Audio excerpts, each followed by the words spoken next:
Huddle up, football fans. Tailgate season is here, and nobody gets you ready for game day quite like Academy Sports and Outdoors. Swing by your local Academy store or shop online at academy.com to find grills, canopies, jerseys, and more. Be a watch party legend with gear from top brands like Nike, Adidas, and Under Armour at undefeatable prices every day. Shop Academy at locations throughout Ohio, including Zanesville, Springfield, and Boardman, all throughout the state.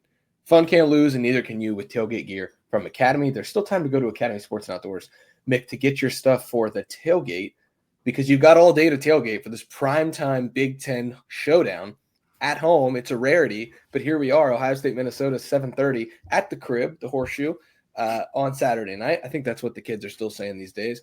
How are you, Mick, and are you ready to do bold predictions? I'm doing great, Spencer. Like you said, yeah. I mean, you got time to go down to Springfield or down to Zanesville and get your stuff, get your tents, whatever you need for this tailgate here for the Minnesota game. But that's not a bold prediction. Everybody knows where you're going to go to Academy to get that stuff. We need to get down to the brass tacks, the actual bold, the hot stuff, put some spice in the pepper, if you know what I mean. Oh, the brass tacks, eh? Okay, well, let's get started then. What's your first bold prediction, Mick, for Ohio State, Minnesota? You seem to be geared up and ready to go. I got two written down here, and I'll ponder the third as I listen to you. But my first one right here, I'm going Davison Igbinosun, Jermaine Matthews, each hauling an interception off of Drake Lindsey right there. I like that for both the guys because I think they've been playing well, but also I think it gives the guys like Devin Sanchez, Aaron Scott some more time to get into the game later, because once those two starters get interceptions, you kind of feel more confident, feel a little more better taking them out earlier in the game. So I'm going to go 2 interceptions combined for the starting cornerback duo of Davison Igbinosun and Jermaine Matthews. You know, I think that's an interesting one because since 2022, when Jim Knowles took over, Ohio State's starting cornerbacks, you're going to think this is nuts. Ohio State's starting cornerbacks have 5 interceptions, and that's it, since 2022. So you're predicting them to get 2 in the same game. Like I told you on Thursday's show, I was told by somebody that they're going to throw a lot at this quarterback, Drake Lindsey, and see how he handles it. I think that kind of involves the cornerbacks getting their hands on a couple balls. Maybe it goes to the safeties, but I'm going to predict the cornerbacks because Davison Igbinosun and Jermaine Matthews have been playing well. I like it. I'm not going to count you out. It's just kind of bold considering what we know about the Ohio State corners and what they don't do.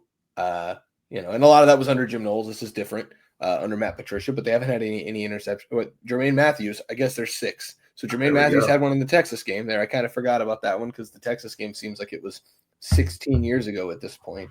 All right. Yeah, that's bold, but I like it. Mick, my first one is that Ohio State, I mean, I don't think these two can come true together.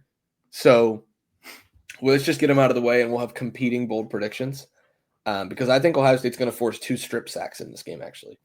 They haven't done that yet. A strip sack. We thought that they had one on an Arvell Reese pass batted down that Kenyatta Jackson scooped up and scored a touchdown on. And everybody got to celebrate for a little bit until the officials came to their senses and realized that was a forward pass against Ohio. But here's my reasoning, Mick. So Washington had only given up 6 sacks entering last week's game. Do you know how many Ohio State had in the game? I believe the number was 6. Or was it 7? It was 6. So they doubled up the Washington sack total allowed on the season. Now, I think Minnesota is a little bit better on the offensive line than Washington is, but I think Minnesota's also played a pretty terrible schedule, and they've already allowed 7 sacks, 33 pressures, and 22 hurries through the first 4 games, and none of the guys they've played on defensive lines from any of the 4 opponents have the twitch, the first step, the quickness that Caden Curry, Kenyatta Jackson, Caden McDonald. I don't think people realize also how close Kenyatta Jackson was on all of those plays. He was just as good as Caden Curry and Kenyatta Jackson and Caden McDonald on Saturday. Kenyatta just wasn't getting there from his post as like the wider defensive end as Curry and McDonald were. Now, with Caden McDonald and Caden Curry having the game they had last week, Minnesota is going to key in on stopping them. Do you know what that frees up? Whether it's Edric Houston or Tyrell Malone or Kenyatta Jackson or Bo Atkinson or CJ Hicks or even the linebackers, like everyone else is going to benefit from that game that the Cadens just had. And so I think the Buckeyes are going to get to Drake Lindsey, especially because they want to throw the ball down the field. I don't think he's going to have time to do that. So I'm going to predict that Ohio State has 2 fumbles on strip sacks, and I think that's going to be a really good day for the Ohio State defensive line. They might not get to that 6 sack number, but I think 2 of the times they bring Drake Lindsey down, he's going to be a little loose with the football. I like that one. I like that one a lot. Now I'll flip over the offensive side of the ball for my second bold prediction. I'm going to put my stock into a guy who it was a little bit quieter in Seattle, and Ohio State has a way of kind of making this thing work out for everybody involved. I'm going to go 150 receiving yards and 2 touchdowns for the Colonel, Carnell Tate, getting back in the stat sheet, stuffing it up a little bit, getting him back his stats so that way, maybe here in April or May, whenever the draft is, he becomes another first-round pick in the cycle. You do that by putting up good numbers, putting up good film, and I think he'll start doing that this week after kind of having a slower week in Seattle. It's interesting because not Washington, that was last week. I'm an idiot. Minnesota's best defensive back is a safety, Coy Parrish. He could be in the Ohio State secondary right now, but he's not. Jalen McClain is instead, and I think the Buckeyes are pretty well off with Jalen. But it's just interesting to me because I think Coy's going to have to play to Jeremiah Smith's side a lot, and I think they're going to task him with trying to take away Jeremiah Smith, and I think that does leave a pretty glaring weakness on the other side of the field. So it's not a bad prediction to go with a Carnell Tate bold prediction here, because I do think that Minnesota, for whatever they're not going to be able to do, they're going to try to do things against Jeremiah Smith to even take away the quick game. Well, that leaves you susceptible to things like Carnell Tate down the field, where he had, a long touchdown in each of the first 3 games. So I don't hate that at all. I think that's decent. 150 might be pushing it. That would be a career high, I think, plus some for Carnell Tate. But hey, these are called bold predictions. They're not called milquetoast predictions. We're not out here making the dumb predictions. You got to put a little spice in the pepper. 150. I mean, he can get to 100. He's gone to 100 before. Let's put a little spice and pepper. Go 150, 2 tutties, getting him back in the stat sheet. Like I said, after a slower week in Washington, I imagine you still got to find a way to get Jeremiah Smith his, so you can push for another Biletnikoff or push for a Biletnikoff or a Heisman Trophy. But I think Carnell Tate gets back in the score sheet this week. Yeah, you're gonna love this one because it does involve Carnell Tate, I suppose. I don't think that it's the boldest prediction, but it would be a first on the season. I think Ohio State's starting 3 receivers, Carnell Tate, Jeremiah Smith, and Brandon Inniss. Those are the 3. Yes, I think they're each finally going to have 5 catches each. I think Ohio State's going to spread the ball around a little bit in this game. I think they're going to throw it a little more in this game. I think this is one of the ones where you finally see them push the envelope and let Julian Sand kind of let it rip a little bit, like so many fans have been clamoring for. And, I've pushed back on that notion a little bit. They were averaging 5 yards a carry in the first half against Washington. They were doing a decent job of running the football. I understood the game plan against Washington. This game plan against Minnesota, I don't think will look like that. I do think the Buckeyes are going to come out and try to put up some fireworks early and make sure that Minnesota knows what they're up against in this game, and then maybe establish the run through the pass for a change, which is what, the Buckeyes traditionally have done under Ryan Day. And so I think they're going to pepper Carnell Tate and Brandon Inniss with catches or with targets. And then also, Jeremiah Smith has to be involved in any game plan. So I think each of the 3 of them are going to catch at least 5 passes in this game. It would be a first for them in that regard. It would be a career high in catches for Brandon Inniss if he were to have more than 5. So I do think that it's a possibility that each of them get their 5 catches. You add in a couple running back checkdowns, you add in a couple tight end catches, and then you end up with Julian Sand, being like something in that range of like 22 of 27 or 22 of 28 for 300 and some yards and 3 or 4 touchdown passes. That's where I see this game and the script. So I'll go with each of those 3 receivers having a decent little game. I like that. I like that a lot. And you said it right away. You said you're going to love this one. And that made me think, you know what, my third bold prediction, I'm going to go with my heart. I went with the brain a little bit, try to get a little logic here on the first 2. I'm going to go with my heart on the last one. I'm going to go Bo Jackson and Isaiah West both find the end zone, just like the Grambling game. Bo Jackson gets it in the first half. Isaiah West runs one in the second half. Both the freshman running back get another rushing touchdown against the Golden Gophers.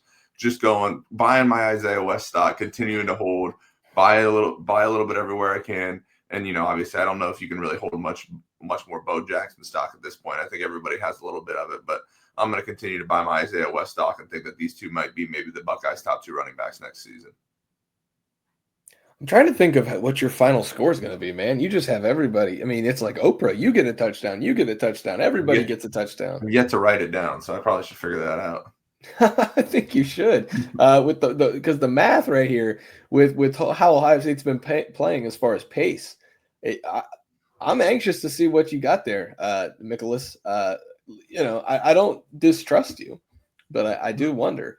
If you notice, I haven't given any sort of bold prediction on touchdowns like you have, because I do think Jeremiah Smith, Carnell Tate, Brandon Inniss are each going to catch 5 passes in this game.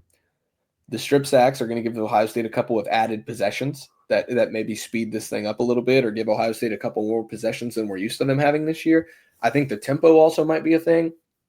Minnesota, for what its defensive line is, it is not deep, and the entire defense is not the deepest defense in the country. And so I think Ohio State would be wise to push the pace a little bit more in this game, and I think you'll see that a little bit.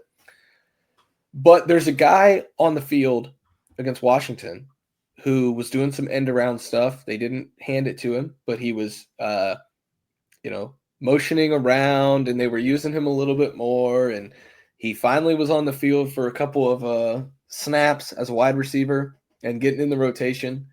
It's a guy that everybody's been clamoring for. No, they're not benching Brandon Inniss for this guy. This guy doesn't even play in the slot right now. He's been specifically an outside receiver. I think you were going to see number 5, Mylan Graham, score his first career touchdown in this game. I like that. I thought you were going to go with your fan, your guy that you love to write about, David Adolph. I thought you might go down the. He's been on the field too. He's been on the field too, but I mean, they put Mylan Graham out there in not critical situations, but in big enough situations where on the road too, where it's clear that they want to utilize him in some form or fashion.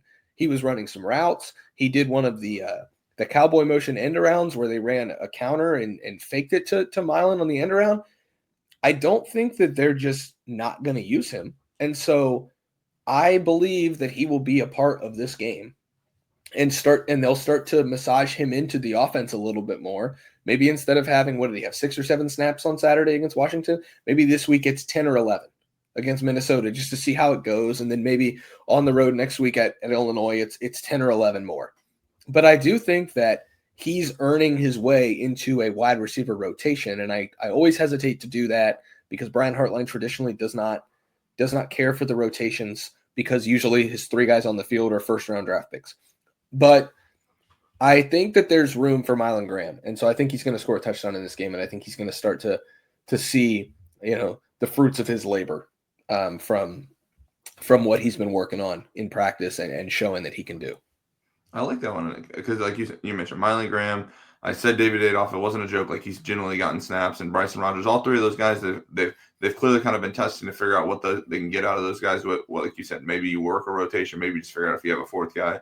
And I do think if anybody were to emerge from that kind of second set of wide receivers, it would be Mylan Graham. They kind of have a larger role on the outside, or maybe if you just want to move guys around and have maybe move Jeremiah Smith or Carnell Tate into the slot a little bit to hunt some matchups, you have Mylan Graham on the outside as well. So I like that one. I like them getting him involved in this game because it seems like he's due for a little bit of his breakout after that. Obviously, that big spring game, and he's had a couple catches here and there. But maybe you have a good game for him, get him in the end zone, get him some touches, just figure out what they can do with him. Yeah, and you know what? If it doesn't happen, I'm not liable.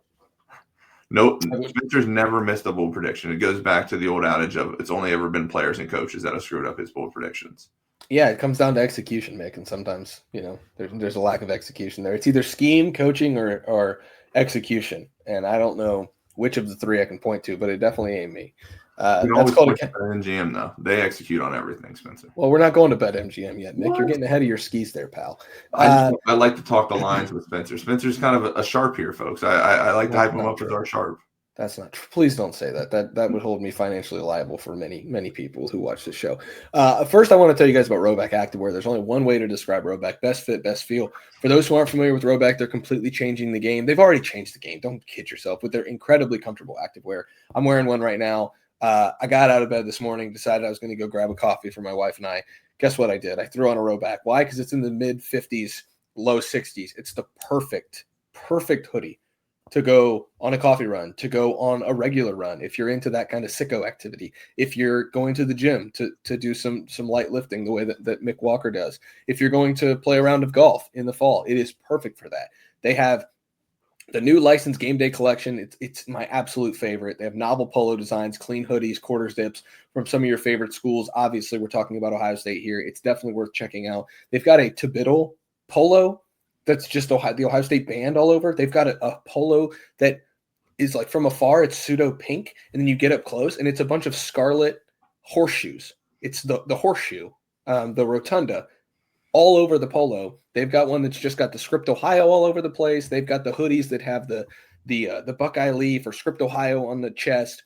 I wear the regular hoodies almost everywhere I go. They've got the everyday shorts, the Delta Performance pants. I can't talk enough about these people. I've been buying Rowback activewear for literally years, and then they decided to help us out, and we're deciding to help them out. Use the code Lettermen20, and we'll help you out, and Rowback will help you out with a generous 20% off all new customers through the end of the week. That's spelled RHOBACK.com. When you check out, use the code Lettermen20. You get 20% off. That's a super generous offer. Anything in the store, it's for your first purchase, 20% off when you use the code Lettermen20. 20% off all performance polos, shorts, pants, hoodies, my favorite, with the code Lettermen20, Lettermen20. Go use that discount code today. Get 20% off your first order over at rowback.com, RHOBACK.com. All right, Mick, now you can usher us in to the next part. I just love BetMGM. I love coming here every week to listen to Spencer's play. He's 1-0 on the week so far. And I imagine he's going to tell you about the great deals, the great things they got going over at BetMGM for some of his plays later on this week. Whether he doesn't play anything in the Ohio State game, but he always knows what's going on, or the other plays across college football. Yeah, as you know right now, we've teamed up with BetMGM. Thanks to Mick. He's been telling you guys about that. We'll be using BetMGM lines to make our picks, and we'll have special offers to our listeners each week. When you join BetMGM, you get access to a variety of parlay selections like same-game parlays, live betting options, and more. If you haven't signed up for BetMGM, use the code ON3. That's a bonus code, ON3, ON3, and you will get up to a $1,500 first bet offer on your first wager with BetMGM. Here's how it works. Listen closely. Download the BetMGM app and sign up using the bonus code ON3. Deposit at least $10 and place your first wager on any game. You will receive up to $1,500 in bonus bets if your bet loses. Just make sure you use the bonus code ON3 when you sign up. Make this college football season one for the history books. Make it legendary. See BetMGM.com for terms. 21 and over only. U.S. promotional offers not available in New York, Nevada, Ontario, or Puerto Rico. Gambling problem? Call 1-800-GAMBLER. Subject to eligibility requirements. Rewards and non-withdrawable bonus bets that expire in 7 days in partnership with the Kansas Crossing Casino and Hotel. Don't forget, if you haven't signed up for BetMGM yet, use the bonus code ON3 and get your $1,500 first bet offer today. Mick, Ohio State, the Buckeyes, the local team, the home team is currently a 24. It's just a solid 24 over at BetMGM, a 24-point favorite over Minnesota on Saturday night, 7:30 in the Horseshoe. That's called primetime, Mick. It's down to 23.5. The line is moving, folks. Money has come in on Minnesota since I last looked at this 2.5 minutes ago. So the line's back to 23.5. Who you got, Mick? Give me the points. I'm going 45-3 here. I don't see the Gophers getting into the end zone. I don't think the streak of keeping teams out of the end zone, like especially when you get down in the red zone areas, ended in this game. So I'll go 45-3. I needed to go a high number, like we mentioned earlier, to kind of get my my touchdown bowl predictions in. So I'll take a 45-3 Ohio State over the Golden Gophers. Yeah, I've got 38-10. I do think Minnesota's going to score in this game. I don't know when that'll be. But I think it'll be a little bit more of a faster paced game than we've become used to from this Ohio State team. And it just gives an extra couple of possessions. And I think that's where, both teams are going to score a little bit more. We haven't seen Ohio State, up there against a Power 4 team yet. They scored 14 against Texas and 24 against Washington. I do think this is a game where they get a little bit higher scoring against a like opponent as far as Big Ten action. But I still don't think it's going to be, 56 like we've seen in the past from Ohio State, or 51 or 50. Those kind of scores I just don't think are in the arsenal for Ohio State right now. And so I think with the couple extra possessions, I think Minnesota's going to figure something out on at least one of those possessions and get in the end zone. I don't think that this is going to be a challenging game for Ohio State. I don't think that the Buckeyes are really going to have to push themselves to the limits to get over this Minnesota team. But I do think that they've got enough on the offensive side to find the end zone at least once and then maybe kick in a field goal at some point. So I've got 38-10. That does send the total over. Ohio State unders have been pretty good this year. I think the books are starting to catch on a little bit. The total right now is 43.5. I've got it at 48. So I expected it to be somewhere around like 46 or 47.5. So 43.5 makes a lot of sense. I just think that Ohio State is going to push the pace a little bit more in this game and go over that total. There is one thing that I was looking at for Ohio State. Ohio State is minus 6.5 in the first quarter. I think that's worth something because I think the Buckeyes will have a good plan for Minnesota to start, and I think they'll be able to find the end zone on one of their first 2 possessions. And so if you'd like to dabble in that, I think Ohio State minus 6.5 in the first quarter is an interesting bet. But again, I don't bet on the Buckeyes, and that's minus 140. So you've got to kind of lay a little bit. I don't know. The juice is probably worth the squeeze there because I do think that that's going to hit, but it's not an official play because, again, I don't bet on the Buckeyes. He doesn't bet on the Buckeyes, but he does bet on the Aggies. We're not talking about the Texas A&M Aggies in College Station. Yeah. We're talking about the New Mexico State Aggies who took down Sam Houston on Thursday night. Spencer's 1-0 in the week. He's got a card of picks, and I'm interested to hear what he's kind of riding with. He doesn't want me to call him sharp, so I won't. But there's a little session on Wednesday night when we all kind of get together in the Woody Hayes Athletic Center where everybody on the beat kind of goes over picks, and Spencer's always got a few to hand out. Yeah, and look, somebody on the board, on the Lettermen Lounge message board, go there right now, $1 for your first 7 days, said that betting on smaller FBS schools means that I have a problem. My only problem is that I love watching small FBS schools play football. That's not a problem either. I practice what I preach. There was an NFL game on last night. I did not watch a down of it. I just watched Sam Houston and New Mexico State. If there's a college game on, I will watch it. So these weeknight games or these lower level games, yeah, there's some money to be made on them just as much as there is on Vandy and Alabama and Ohio State, Minnesota. So with that being said, I've got Delaware minus 2.5 at home against Western Kentucky. I think Delaware is one of the best teams that you haven't heard about. They're pretty decent for Conference USA, and they've got a chance to win Conference USA in their first year up at FBS. I've got them minus 2.5 against a Western Kentucky team that I just don't know if they're very good at all. I've got Rice at home minus 4.5 against FAU. That game's on at 7:00. Don't watch it. Ohio State's playing at that time. You're going to be locked in on Ohio State. But I like this Rice offense, and I just don't trust FAU on the road. So I'm going to take Rice minus the 4.5. And then the last one is Oregon State just took Houston, a decent Houston team, to overtime at home last Friday night. We watched it when we were out in Seattle.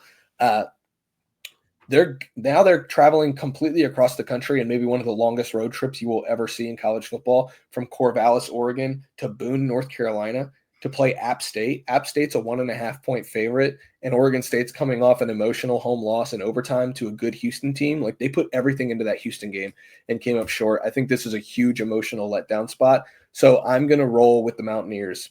I'm going to take App State minus the 1.5 in Boone against Oregon State. App State to win that game by more than 1 point. Those are just a couple things that I liked. Look, if you don't like that, it's fine. It doesn't bother me at all. Just go to BetMGM, use the bonus code on3, and you get get a little nice bonus offer there. If your bet loses, you get up to a $1,500 first bet bonus. So, that's just Spencer. You can fade Spencer. You can do whatever you want. Just do it through BetMGM. That's all we have. That's right. Yeah, that's right. Speaking of fades, somebody on the YouTube comments from yesterday's video, because I talked about my haircut, said that I had a really tight fade. I appreciate that. I'll make sure to tell my barber he did a nice job. So yeah, that's bold predictions, Mick. We're not too off the rails here, but we're not really on the rails either. I've got a lot to do on this Friday. There's going to be full coverage over at lettermenrow.com. There's a lot coming on Saturday. Then Ohio State and Minnesota are going to kick it off and give us something to talk about at 7:30. If you're not there, go to NBC. That's where you're going to be able to watch it. But, come down, tailgate. If you see Lettermen Row walking into the stadium, say hi during your tailgate. We would really appreciate it. That's Mick Walker on the other side of your screen. I'm just Spencer Holbrook. Thanks for watching. Thanks for listening. We'll see you guys in the Horseshoe on Saturday night when Ohio State and Minnesota meet in a Big Ten primetime clash.